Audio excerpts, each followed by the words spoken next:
रख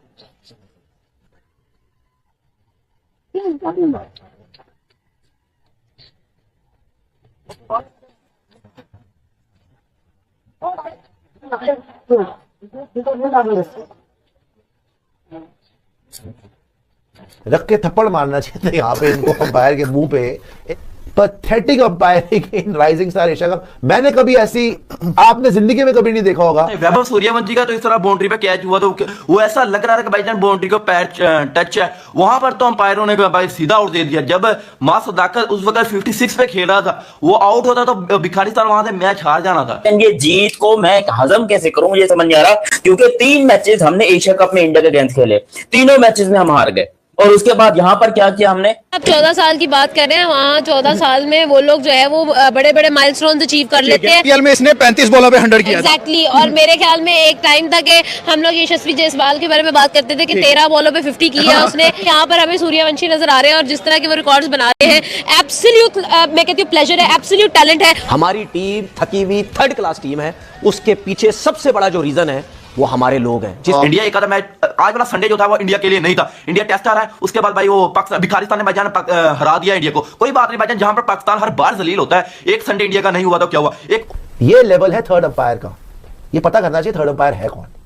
unbelievable umpiring, clear case of I don't know, कुछ ना कुछ धांधली तो है भाई इसमें, क्लियर केस है, ऐसा हो ही नहीं सकता कि वो धांधली हो। हमने यहाँ पर खेला है पहला मैच, अपना पहला मैच जीतकर बस ओवर कॉन्फिडेंट और बिल्कुल सेलिब्रेशन ऐसी चल रही है जैसे भाई दुनिया फतेह कर लिया है। इससे आगे हमने जिंदगी में कुछ हासिल नहीं करना। हमने इंडिया की ए टीम को हरा दिया, बस ये हमारे लिए सब कुछ हो गया, हमारे को स्वर्ग मिल। अबे यार थोड़ी मेच्योरिटी लाओ अपने अंदर। हमने इंडिया को हराया है, very good, very well done, लेकिन ये फिर हाथ ना मिलाना और एटीट्यूड दिखाना, ये करना, ये अभी हमें शोभा नहीं देता। क्योंकि आपको भी पता है, मुझे भी पता है कि भाई हमने वहां पर कुछ नहीं किया जहां हमें कुछ करना चाहिए था। ये पाकिस्तान इंडिया का जब फाइनल में मुकाबला होगा तब मैं इनसे पूछूंगा कि भाई आप बताओ क्या हो गया। आप एक लम्हे को ये इमेजिन करें कि यार 14 साल की उम्र, यानी 14 साल में तो नॉर्मली बच्चे अपने मैट्रिक का एग्जाम भी क्लियर नहीं करते। 14 साल की उम्र में एक बच्चा जो है वो इतनी फ्लुएंटली, यानी बिल्कुल फ्री होके ऑफ साइड पे छक्के लगा रहा है, फ्री होके ऑन साइड पे छक्के लगा रहा है, कितनी उसकी रिस्ट पावर है।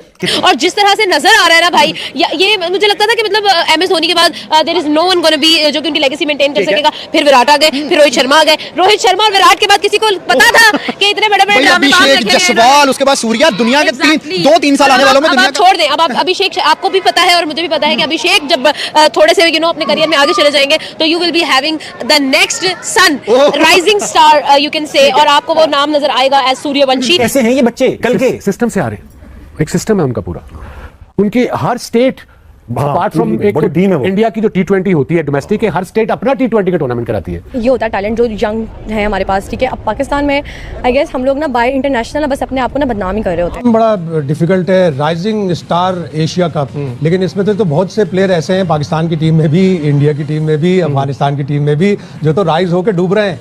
बहुत से खिलाड़ी तो इंटरनेशनल क्रिकेट खेल चुके हैं। राइजिंग स्टार का तो मतलब ये होना चाहिए था जिन्होंने अपने मुल्क के लिए ना खेला। बहरहाल आईपीएल के जो प्लेयर है वैभव सूर्यवंशी 14 साल का लोंडा जो आज भी अच्छी इनिंग्स खेल कर गया है, जो छोटे पापा जी है ना पाकिस्तान के, वो 45 रन लगाकर गया है 28 बॉलों पे और मुंह तोड़ जवाब देकर गया। कोई बात नहीं, आज का मैच आ रहे हैं, 26 का वर्ल्ड कप आ रहा है, उसमें भाईजान इनको इनके औकात दिलाएंगे। मैं तो कह रहा हूँ वैभव सूर्यवंशी जो छोटे पापा जी हैं पाकिस्तान के, उसको T20 वर्ल्ड कप में भी भाईजान खिलाएं, इनको मुंह तोड़ जवाब दें। हमारा पाकिस्तान का प्रॉब्लम ही यही है कि हम एक मैच इंडिया से जीतते हैं और अगले 60 मैच हम इंडिया से जलील होते हैं। ये बहुत मरतबा हमने देखा है कि एक मैच जीतने के बाद हम अगले कोई 2 साल 4 साल तक जो है वो इंडिया से जलील होते आए हैं। जबकि यहां पर इंडिया वाले क्या करते हैं, अगर वो एक मैच हारते हैं तो वो अगले 7 सालों तक हमें जलील करने की पूरी प्लानिंग भी करते हैं और उसको एग्जीक्यूट भी करते हैं।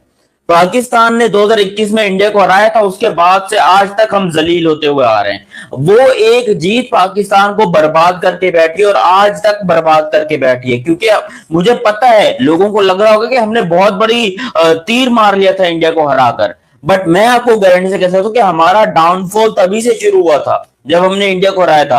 और आज फिर से कुछ ऐसी हरकतें मुझे स्टेडियम के अंदर देखने को मिल रही है। कभी कभार मैं सोचता हूं कि इंडिया में आखिर इतना बैटिंग टैलेंट आता कहां से है। यानी अभी तो सारी दुनिया अभिषेक शर्मा की बैटिंग शहर में जकड़ी हुई है कि all of a sudden emerging Asia cup से इंडिया की टीम का एक और सुपरस्टार निकलकर सामने आता है। उम्र है सिर्फ 14 ईयर्स और आप इमेजिन करें कि एक 14 साल का बच्चा जो इंडिया की इमर्जिंग टीम्स एशिया कप में खेल रहा है, आईपीएल में अपने दूसरे मैच में 35 बॉल्स पर सेंचुरी स्कोर करता है। जब इंडिया ए की तरफ से खेलता है तो ऑस्ट्रेलिया ऑस्ट्रेलिया ए के अगेंस्ट वो सेंचुरी लगाता है और फिर जब वो इमर्जिंग टीम्स एशिया कप में आता है तो अपने पहले ही मैच में 32 बॉल्स पर मुश्तमिल एक अनबिलीवेबल सेंचुरी लगा देता है। पहली दफा वो ए की तरफ से सिलेक्ट होकर गेम खेल रहा है और 42 पे 144 रिकॉर्ड्स कायम कर देखिए रिकॉर्ड्स तो बनते ही हैं जब बड़े-बड़े स्टार दिन का बताएं जब ओपनिंग आएंगे अभिषेक शाह सूर्या जब वन डाउन सर उसने 35 बॉल्स पे 100 करके पहले ही क्लियर कर दिया हुआ था कि भाई हम राजस्थान रॉयल के चमकते हुए सितारे हैं और राजस्थान रॉयल्स ने बहुत बड़े-बड़े सितारे जो हैं वो इंडियन क्रिकेट टीम को दिए हैं। से मुल्क का है और मुझे नहीं सपोर्ट करना चाहिए, लेकिन यार वो अब अगर अगला बंदा अच्छा खेल रहा है तो उस चीज़ को हमें अप्रिशिएट करना चाहिए, वो बहुत अच्छा खेलता है। लेकिन मुझे एक बात बताएं, मतलब बड़ी बड़ी बाउंड्रीज लग रही है क्योंकि बाउंड्री का साइज छोटा है।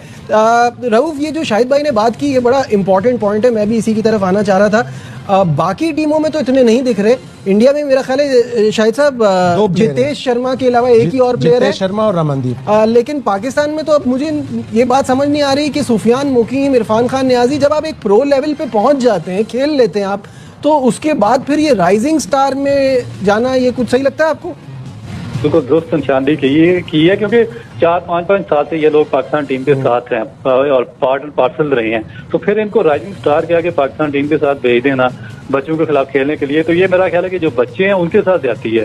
जो अंडर 19 बच्चे हैं, जो अंडर 19 में परफॉर्म करके आए हुए हैं, जो डिफरेंट अंडर 20 बच्चे हैं जो डोमेस्टिक में परफॉर्म कर रहे हैं, आपको उनको ज्यादा से ज्यादा चांसेस देने चाहिए, बजाय कि जो टेस्ट एंड ट्राइड बच्चे हैं उनको आप साथ भेज देते हैं, तो डेवलपमेंट इस तरह तरीके से नहीं होगी। अपने एक चीज में जरूर कहूंगा, मोहसिन नकवी साहब हर बड़े मैच से पहले जाते हैं, 2 मरतबा वो ये स्टेटमेंट दे चुके हैं टीम का हौसला बढ़ाने के लिए कि जीत तुम्हारी और हार मेरी।